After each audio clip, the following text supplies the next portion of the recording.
Selamat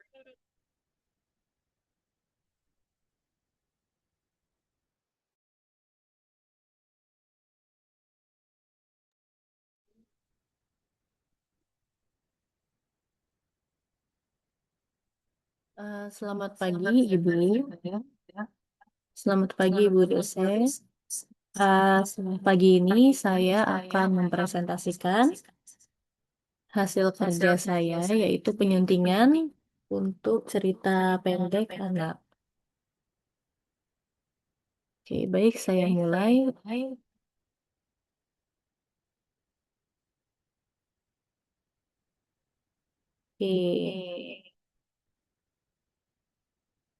di sini yang pertama adalah identitas teks, jenis teks naratif atau literary fiction. Sudut pandang, saya mengambil sudut pandang pertama atau dari anaknya. Tema utama adalah keluarga dan konflik, perselingkuhan, emosi dan dari masa kecil. Gaya bahasanya sederhana dan metaforis. Karakteristik terjemahannya bahasa Indonesia natural dan komunikatif, domestikasi dominan, yaitu cheating, selingkuh, betrayal, dan berkhianat, dan saya mempertahankan narasi dari poin of view-nya anak. Saya merasa kekuatan terjemahan saya ada di emosi yang tersampaikan kuat, alur jelas dan mudah dipahami, metafora terjaga, shared narration cukup konsisten, ada contohnya dalam terjemahan ini.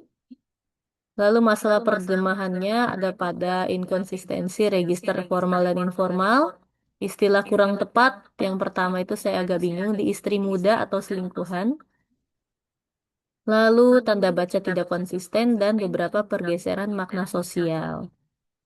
Evaluasi umum dari saya adalah ini, makna ceritanya terjaga, emosi kuat, gaya bahasa cukup baik, namun saya masih merasa belum sepenuhnya konsisten.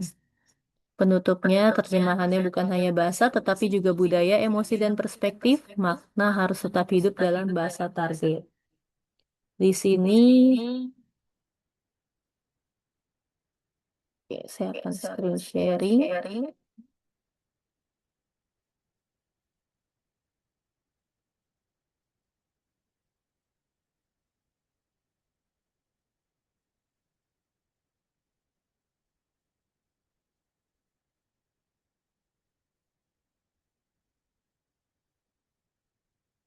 Oke, di sini saya akan sharing. Ini untuk template laporan penyuntingannya.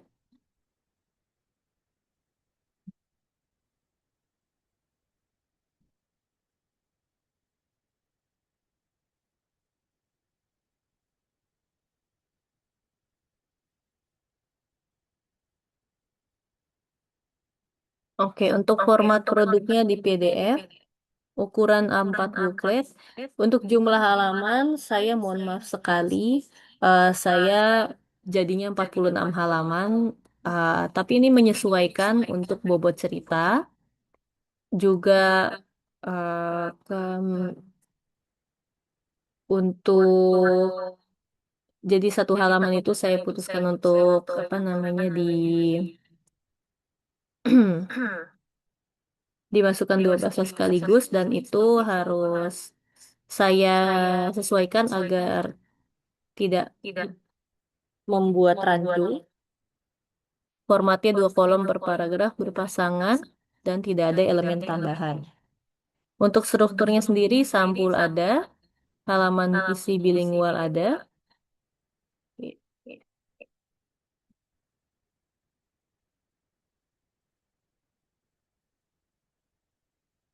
Oke, ilustrasi sudah sesuai urutan adegan, konsistensi layoutnya juga sudah. Tidak ada glosarium dan atribusi ilustrasi atau sumber. Karena untuk sumber terjemahan. Ilustrasinya sendiri semua menggunakan clip art dari Canva. Refleksi singkatnya itu 5 kesalahan utama yang saya perbaiki adalah banyak literal translation. Banyak kalimat bahasa Inggris yang mengikuti struktur Indonesia. Misalkan di sini.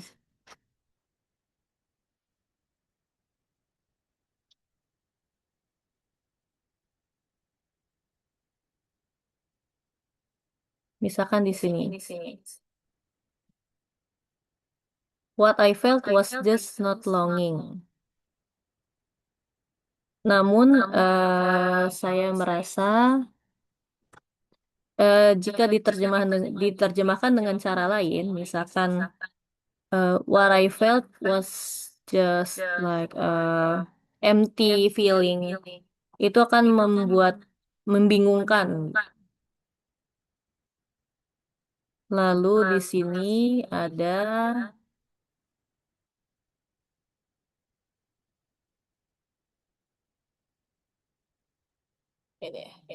left have left no gap for me to ask more. Eh, saya merasa jika diterjemahkan dengan cara lain akan membuat dari point of view anak eh, akan membingungkan. Jadi saya terjemahkan word agak word per word, tapi saya merasa ini terjemahan yang tepat. Lalu ada pengulangan kata, lalu struktur kalimat terlalu Indonesia style di sini.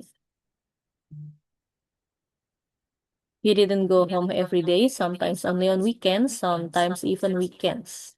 He didn't come home. Saya merasa jika tidak diterjemahkan seperti ini, karena disandingkan dengan terjemahan bahasa Indonesianya, nanti pembaca akan bingung, apalagi target pembacanya masih remaja dan anak kecil. Lalu konsistensi dalam pemilihan mother or father. Menurut saya kalau untuk terjemahan ini lebih tepat menggunakan mom or dad daripada mother or father karena terdengar lebih santai. Lalu keputusan penyuntingan tersulit ada di memilih mom and father, menentukan istilah hubungan keluarga seperti di sini.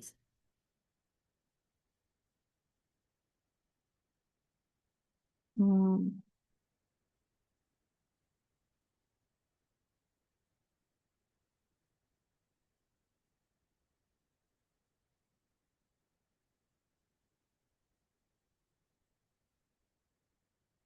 di sini. Istilah hubungan keluarga seperti step sibling dan half brother. Setelah saya searching atau saya riset, step sibling itu tidak sedara, sementara half brother itu ada hubungan biologis. Saya merasa agak membingungkan karena tokoh ayah ini sebenarnya memiliki anak ini dengan selingkuhannya, atau emang tokoh ayah ini berselingkuh dengan wanita yang sudah memiliki anak di awal cerita. Jadi, saya merasa jika kemungkinan pertama, tokoh ayah memiliki anak dengan selingkuhannya, berarti memang benar ada hubungan biologis, walaupun tidak 100%. Jadi, mereka berbagi ayah. Tapi dalam cerita ini ambigu, karena saya merasa tidak diterangkan. Jadi, saya agak, jujur masih agak sulit dan kebingungan untuk menentukan istilah step sibling atau half brother. Lalu ada menjaga literal meaning versus natural English flow. Bagaimana saya lalu kemudian bagaimana saya memastikan konsistensi gaya dan target pembaca. Saya memastikan konsistensi ini dengan memasukkan point of view dari si anak. Mulai dari menjaga kalimat tetap sederhana, walaupun tidak kadang ada yang translationnya tidak efisien mungkin ya. Lalu mudah dicerna dan tidak terlalu panjang dalam satu halaman. Jadi saya ada seperti halaman ini. Saya masih merasa kepanjangan sebenarnya di sini. Namun apa boleh buat kalau saya bagi mungkin lebih banyak lagi halamannya bisa lebih 50-an lebih. Lalu saya menjaga konsistensi ini dengan menggunakan metafora sederhana, memperhalus flow emosional, lalu saya memastikan point of view ini. Sebenarnya untuk konsepnya saya lebih memas saya lebih yang terpikirkan dalam di benak saya adalah saya membuat cerita ini seperti entry buku harian. Jadi karena cerita ini disampaikan oleh tokoh anaknya ini, saya merasa dia sedang sharing ke dirinya sendiri. Jadi mungkin agak make sense jika saya membuatnya dengan ini. Seakan-akan dia menulis apa yang dia alami di buku harian. Jadi untuk eh, formatnya seperti buku tulis, lalu untuk ilustrasinya di awal sederhana, lalu makin ke bawah mulai agak rumit seiring dengan perasaan kerumitan yang ia rasakan.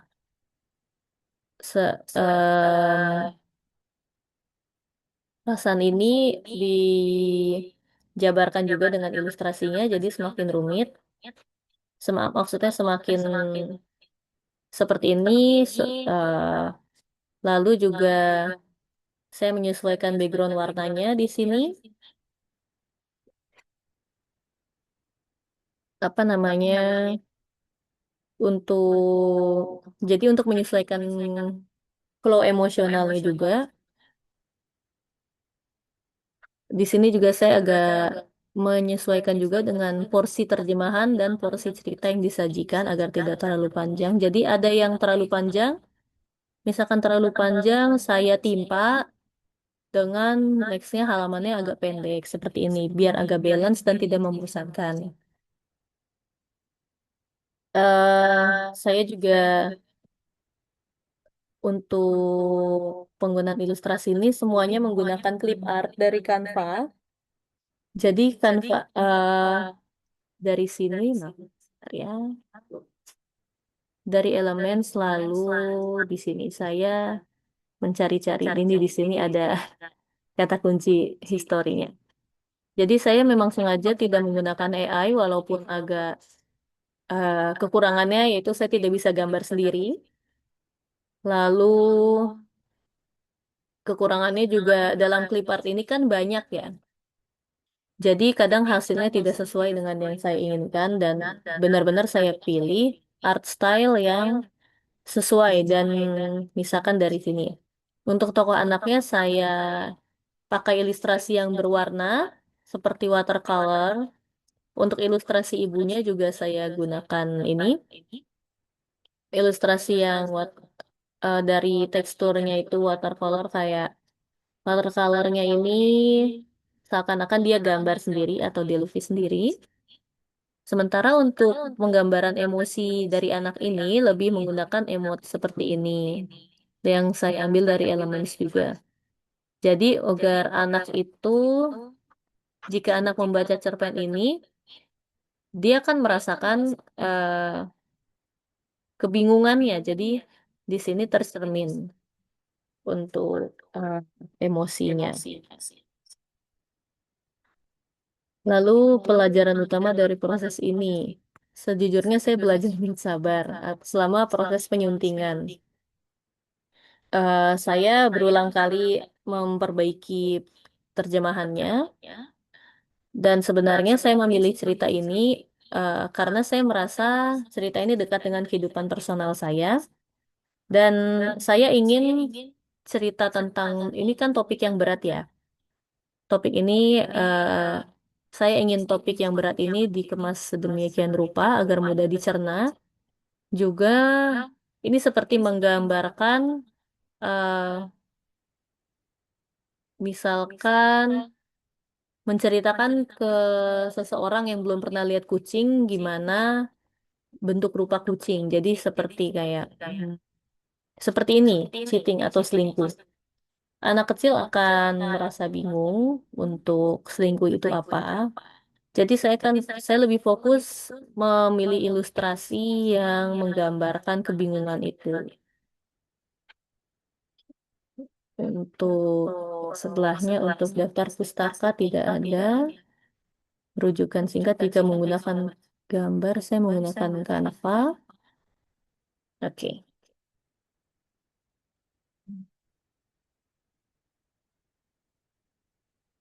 Oke, saya rasa sekian untuk presentasi saya hari ini.